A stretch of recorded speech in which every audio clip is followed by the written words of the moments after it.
This video is sponsored by Nana Mother Care. My name is Nana Akua. I'm the General Manager of CIPD Consults Ghana Limited. I'm also the founder of Dija. I'm a mother. I have a son. He's 16 months old, and I recently suffered an ectopic pregnancy.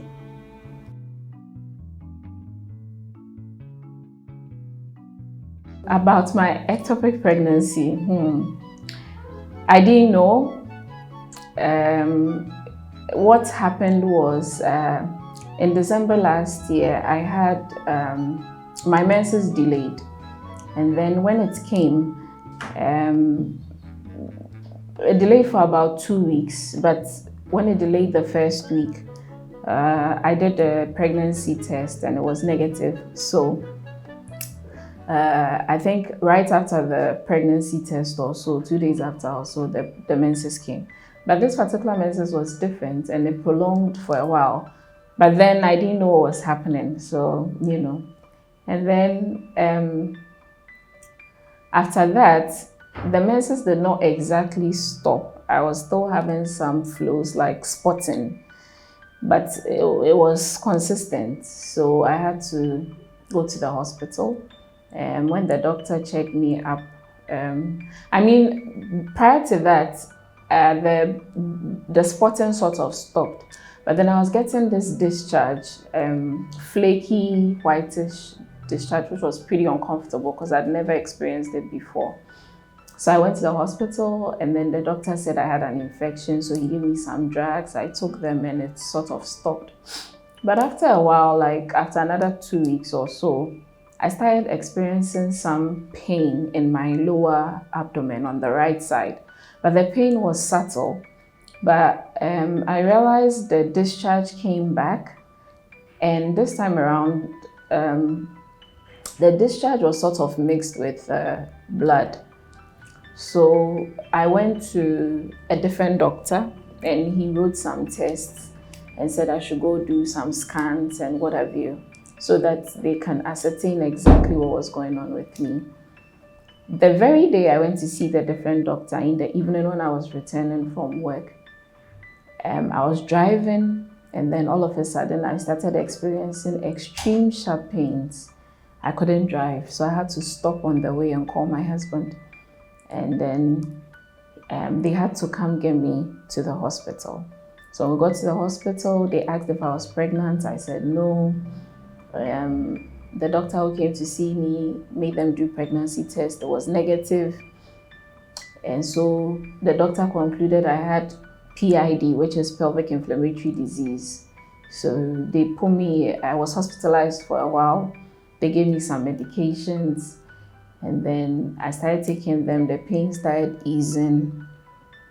Then 2 weeks after, again, my drugs were almost finished, but one Monday I realized in the afternoon I got some pains while I was in the office. So I called my husband, and my husband was like, I should try and go to the hospital, but sometimes you want to dilly-dally a bit. And then I was like, oh, I'll wait for a while and see how it goes. And then he was like, okay. So I waited it out, and the doctor I wanted to see would close at 2 anyways, and it was almost 2. So I thought, oh, let me just wait and go the following morning. So I waited it out. The pain went after about 20-25 minutes, and I was okay. The other thing I realized was after I'd left the hospital after the PID, supposedly, I realized my tummy had become a bit hard and was becoming big. So I was also a bit alarmed. So I decided that Monday, when I had that small sharp pain, I said I'll go to the hospital and see the doctor on the Tuesday. So this thing, we counted it is so funny and somewhere at the same time. On the Tuesday, at dawn, my alarm rang around 5:30 or 5, thereabouts. And as soon as my alarm rang, I got up to go and pee. And I started experiencing some pains. So I first got out of bed, went to pee, And then I realized the pain was just intensifying. It was just intensifying. And then it was too much to bear. It was so painful. I had never experienced that before. I don't even think when I had my first child, the kind of pain I experienced could be compared to this particular one. It was so intense. It was so painful. And I couldn't particularly move. My husband had to force to get me into the car. We got to the hospital, rushed me to the hospital, you know, hazard lights and all. We got to the hospital and I couldn't get down from the car. It was, I don't know. I just couldn't get down. The security men came, the nurses came, everyone was trying to get me out. I couldn't move my legs. The pain was unbearable. And some way, somehow, and they were very patient with me, some way, somehow, I managed to pull one leg out. And then they helped me get out, put me in the wheelchair and whisked me to the emergency room. They came to put drips on me, what have you, and everything. Doctors came, checked my history and all that. And then the doctor said they should run the pregnancy test again. And they did. And this time the pregnancy test came out positive. And we're all shocked because I'd done pregnancy tests myself at home. It was negative. Prior to being diagnosed with PID, I'd done the pregnancy test. It was negative in the hospital. And then this time around, it was positive, and we're all wondering what was going on. So they had to check me again, and then they scanned me. And as soon as they scanned, the doctor that scanned just said they should prepare me for the theater because I had an ectopic. During that time, I didn't even know what was going on. Honestly, I wasn't confused, but I was like, okay, whatever, just get it done and over with. Because I was still in pain, but it had reduced a bit. So they prepared me for the theater, you know, and everything. I was sedated and I thought I was going to die. I was sedated. I was apparently operated on. And when my eyes opened again in the evening, I was in the recovery ward or recovery room. And that was it. So I had to stay in the hospital for a while. Obviously, they had cut me. So there was pain, even though they had given me meds and painkillers and all. So I stayed in the hospital for a while, for about 3 or 4 days after the surgery. And they checked on me, you know, to make sure everything was fine. And then I was finally discharged. And I had to take some time off work and stay at home for a while. So I was home for about 3 weeks or 3 to 4 weeks, and I've just resumed work. So it wasn't easy. My ectopic experience, I wouldn't want anyone to go through it. And you see, the funny thing is with ectopic, you don't even know that you're pregnant. You know, in the first place, you don't even know you're pregnant. So how do you know something is going on? And so I read a lot, I research a lot when I don't know something. So I had to read on ectopic over again. I knew about it, but I didn't know it into detail. So I researched on it and I realized that there are stages to it. You know, if it's seen very, very early, there's a drug that you can be given that would just melt away the fetus, whatever. And then the stage I was in had advanced. And so I didn't get to take that drug to avoid the surgery. I had to do the surgery. And there are 2 stages after that. It's either they do surgery to just take the fetus away, or they do the surgery and your tube where the growing baby has started would have to be taken out altogether. In my situation, the fetus was not in the womb, hence the ectopic. Well, so the fetus was growing in my right fallopian tube, and so that tube had to be taken out altogether. Reading all that, the funny thing is, I was still not scared, like wow, like I've had an ectopic, I've lost a baby, that kind of feeling. Like, I was okay in a way. It was after the whole experience, then I was like, oh, okay, so I could have actually had a baby. I just lost a baby, sort of, even though the baby didn't grow much. But I've lost a baby, and when you've had an ectopic, the likelihood of you having it again is about 15% or so. So when I got all that information, when I went for my review, I spoke with the doctor. The doctor said, oh, I shouldn't be worried at all. My left fallopian tube is still there and active. My womb is not compromised in any way. And even in worst case situations, what they can do is an IVF. So there's nothing to worry about. I'm perfectly fine. I can still have more babies if I want to. I said, oh, okay. And but the thing with me is, those who know me, I'm a very optimistic person. I'm a very positive person. So regardless of whatever negativity or whatever negative thing that happens, I just try to look at the brighter side of it. And I'm a strong believer in God. And my belief is that if anything happens, it's happening because God has allowed it to happen. If God doesn't want it to happen, it won't happen. So whatever happens, it's an experience. You take the lessons and then you run with it. You don't dwell on whatever situation, however negative you've experienced. So for me, I just said, okay, this has happened. Lessons have been taken from it. However, we move. Like they say, we live. Maybe subconsciously, one of the reasons I wasn't overly emotionally disturbed was because I already have a baby. Probably if I didn't have a child at all, I probably would have been hit more, emotionally.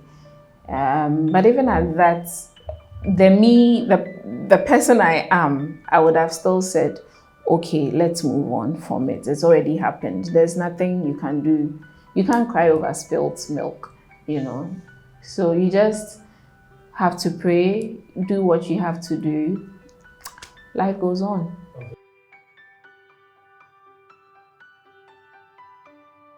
So for my first pregnancy, I was not expecting it per se. It's not like we had decided we are waiting till a year or two, whatever, before we have a baby. But I was not expecting. And I was not ready because I just started doing law. And then boom, they are pregnant. And the funny thing is, I kept doing the self-test at home. I did like 4 times and I wasn't telling my husband. And he found it funny because he had already he had a feeling I was, but I wasn't telling him. Yeah, and I found out I was pregnant. It was quite an experience. I remember I had all the nausea, all those the pregnancy feeling, whenever I brushed my teeth, I'll throw up, in the morning. So I hated morning brushing teeth, but it had to be done. So every morning I dreaded having to brush my teeth because I knew I'd throw up. Eventually, I think what helped me was I started taking ginger and sugar or something of the sort to calm it a bit. And cravings, what I really craved during the first trimester was sweet potatoes, fried sweet potatoes, atobo, So my cousin, she suffered the most because I would always worry her. Even if she's not getting some, she had to go and look for it to fry for me, And I like, because of the nausea, I preferred things that had a lot of pepper in it. So I would eat it with pepper, and I wanted my pepper very hot, so that I wouldn't feel like throwing up. And I'd eat it and I'd feel fine, and they'll be laughing at me, and I'll still be going, And in the second trimester, I had adjusted a bit to the whole pregnancy thing. But the thing that was funny was I was always saying, hey, so I'm pregnant. Like, it didn't feel like I'm the one that's pregnant. Wow, so I'm going to be a mother, that kind of thing. And then the second was cool a bit, and then because during the second I was writing an exam anyway, but it was tough, but I still juggled, and I was still working. I was still going to work. And then in the third trimester, it was on and off. But the thing with me is, I said no matter what, I want to have a natural delivery. I didn't want to do CS. I didn't want to go under the knife. I said I want to have a natural delivery. And because I read a lot, I research, and I realized that if you do a lot of walking, it can also help with natural birth. So I would walk around, I'll take walks, because I wanted the baby to be in a better position to come out, head down. Eventually I had my baby. So I had the natural delivery I wanted. I almost gave up, but I still had the natural delivery. I had him at night around between 10 and 11 thereabouts. Yeah. And there was a boy. I wanted a boy. I wanted my first baby to be a boy, and there was a boy. So yeah, he came, and it was surreal. I mean, my baby came, the nurses placed the baby on my chest, and it felt, all the pain had gone. I remember while I was pushing him out, and then he came out, he peed on the doctor's face. It was so funny. But he came, we were all happy. He brought so much joy, and my baby has changed me a lot. I've become an entirely different person altogether, positively, and I love the new me.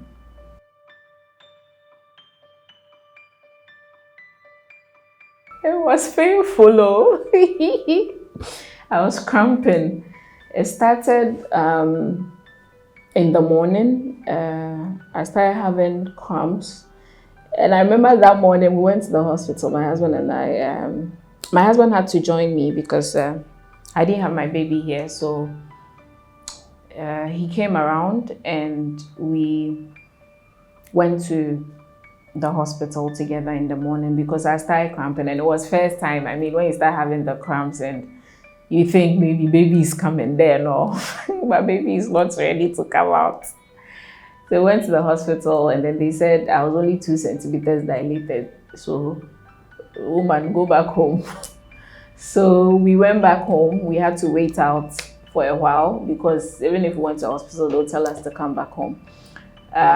Fortunately, my husband's brother is a doctor, so he sort of monitored me. And then there was this aunt of ours who was so helpful. She's a mother herself, so she kept on calming me because the pain kept intensifying, and then she would rub my back, massage my feet, in between time, intermittently. Rub my back, massage my feet, tell me I've got this, and all that. And I remember I had fully dilated without even realizing, but my husband's brother knew that I had fully dilated, and he was like, it's time to go. When he said it was time to go, I was like, I want to pee. I wanted to pee, and then I wanted to poop. And then they were like, oh, the pooping, I should try and hold on, let's get to us. So I was like, no, I need to poop. So I went into the washroom. I was able to poop. The baby didn't come out. I don't know how I controlled it, but I controlled it. And then when I had dilated 10 centimeters and they were like, we need to go to the hospital, I started having severe pains. I was cramping so bad. Hey, it was so painful. When I got to the hospital, the nurses prepared me, the doctors came around, they were putting all those syringes and whatever in my veins and stuff like that. And then there was an older nurse. She was like, I should just relax. I should take deep breaths, Oh, they were really pampering me. It was beautiful. I should take deep breaths, and then I just push. When I feel like the baby is coming, making a move to come, I should just push. I was like, okay. My husband was there. He was videoing. My husband's brother, the doctor, was also there, And then they were videoing and all that, but I wasn't paying attention to them. Charlie, the pain I was seeing there, I just wanted to get it done and over with. So the doctors were like, would I want to take an epidural? I was like, yes. Then when they brought the person to give me the epidural shot, I was like, no, I don't want it anymore. I'll handle it naturally. So God gave me some extraordinary strength to be able to push the baby out. And then when he came out, like I said, he peed on the doctor's face. It was cute and it was funny. And I was so happy. I was like, oh my God. Like he was tiny, he was crying with a thing. And I was like, oh my God. I still have the videos because they, like after they took them, I got to see them. And I was like, oh my God. And they placed the baby on my chest, that whole bonding, mother-child bonding thing. And then I put my breast in the baby's mouth, to suckle on it. And it was a weird, sweet, new feeling, bibisa, It was funny, but it was amazing.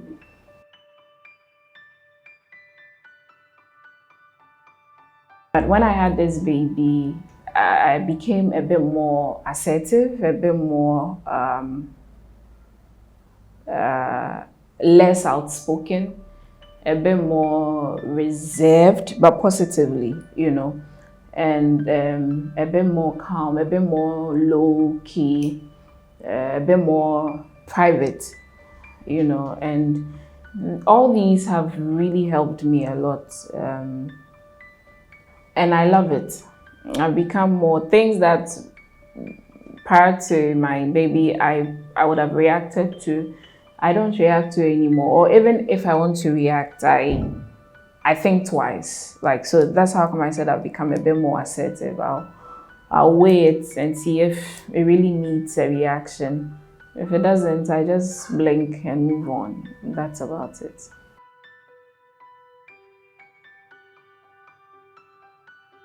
When I had the baby for the first time, because I was a year, I had less help, but I had help in a way. But like I said, I had read so much and I felt I knew so much, so it was tough because it was just me, but it wasn't tough. I don't know, but I felt like I've got this and I felt like it's your baby, you need to take care of him, so just do that. The only thing that was a challenge, a major challenge, was breastfeeding. Unfortunately, I wasn't getting breast milk. When I gave birth, I remember there was a lactation consultant that came around, to show how to position the baby to breastfeed, blah, blah, blah, and everything. And the milk wasn't coming. So I did, again, reading on that, researching on that. And I had to continuously put baby to breastfeed for it to come.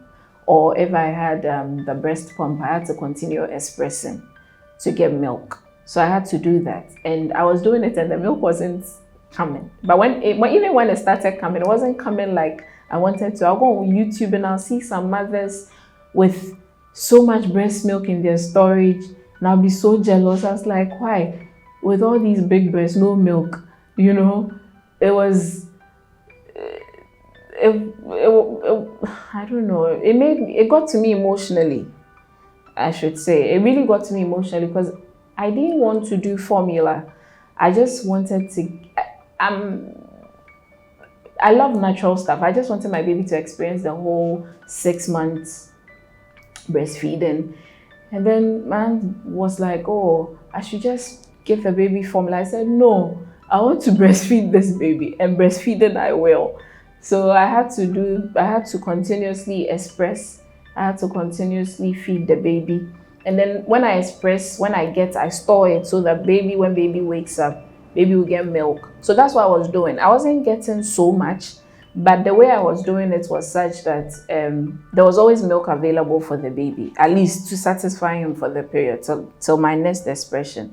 So that's what happened till eventually I got a bit more, So I'm not someone who really had extensive breast milk like that, but then I did it in such a way that I always had breast milk available, and I was able to do the 6 months breastfeed. Even when I came back to Ghana, I think I returned when the baby was about 3 months.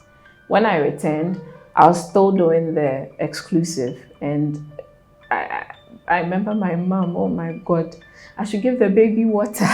I said, no, I want to do exclusive 6 months. I'm not doing water. My mom would say,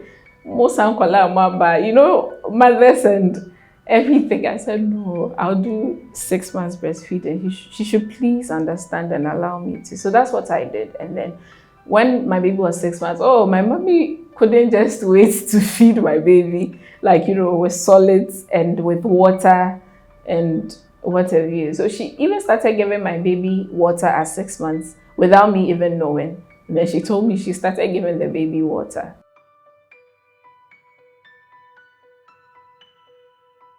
I wish I knew much detail about the pregnancy journey. I wish I knew it was tough, the sleepless nights, even with motherhood. I wish I knew that there were extreme sleepless nights because baby would wake up especially in the early stages, baby would wake up 2 or 3 times in the night and you need to feed the baby. I was losing sleep. It wasn't easy at all, but motherhood is a beautiful experience. It's a really beautiful experience, regardless of how things will get to you emotionally, psychologically. You're still happy that you've been able to bring forth a child and you have someone as a responsibility, someone that you are responsible for, someone you're supposed to take care of, someone you're supposed to nurture, So it's a mixed kind of thing. So I wish I knew about all the sleepless nights, and the stress that came with it.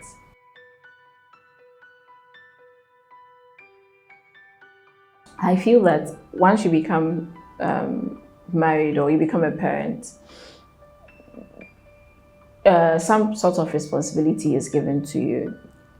Once you have a child, it's up to you to take care of the child. I mean, if our parents had not taken care of us, I don't think we'd be where we are now. And so we have to also do the same for our kids. And so taking care of the baby involves a lot. And it also helps you to check yourself because you want to be upright enough to live right for your child to emulate. That's number one. You want to raise your child right, so you're trying to find out all that you need to find out, what the baby should eat, which proportions. You want the baby to eat healthy and right. Financial too is there because you want to get the best for the baby in terms of clothing, food, medication. As soon as you notice something, you become a lot more concerned because you're worried whether the baby is sick or not, or what's going on, that kind of thing.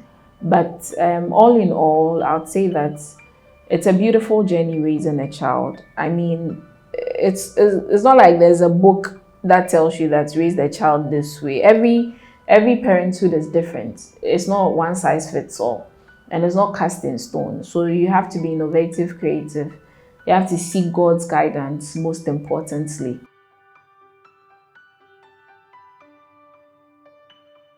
The most challenging part for me when I resumed work, my mom was not available to handle my baby at that time. And we didn't have anyone to take care of the baby. So I was taking my baby to work. My boss is a very understanding person, and my work, my workplace, I should say, is a bit flexible and conducive to handle a baby. So I was taking my baby to work.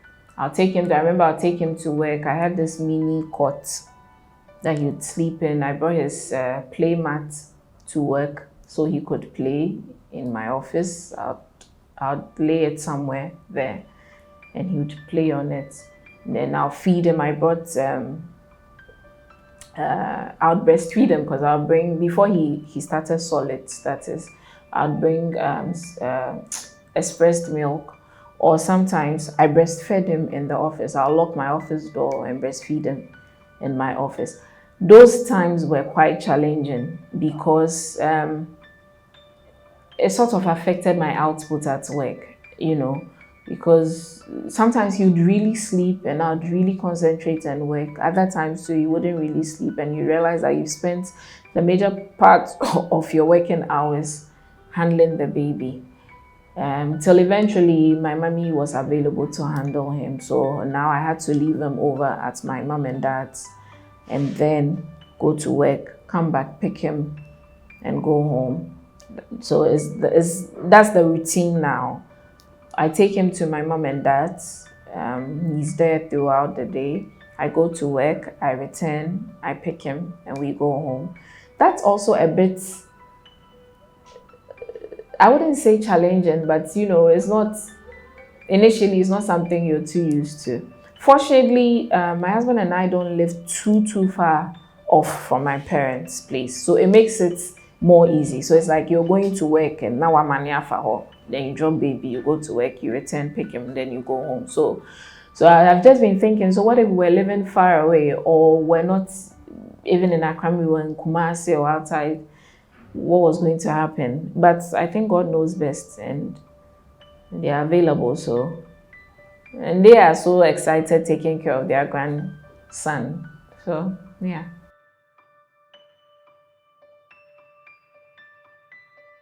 Aww. I think when he started walking, and then when he started making some, should I say pronouncements for lack of a better word. So he says, sometimes he said mama, but it wasn't, it wasn't mama, but then it was close to it and it felt, And then when he started walking too, it was a sight to behold. I mean, he would try to walk, try to stand, and he would fall, he would get back up, that kind of thing, that whole process. It was beautiful. It was an amazing experience.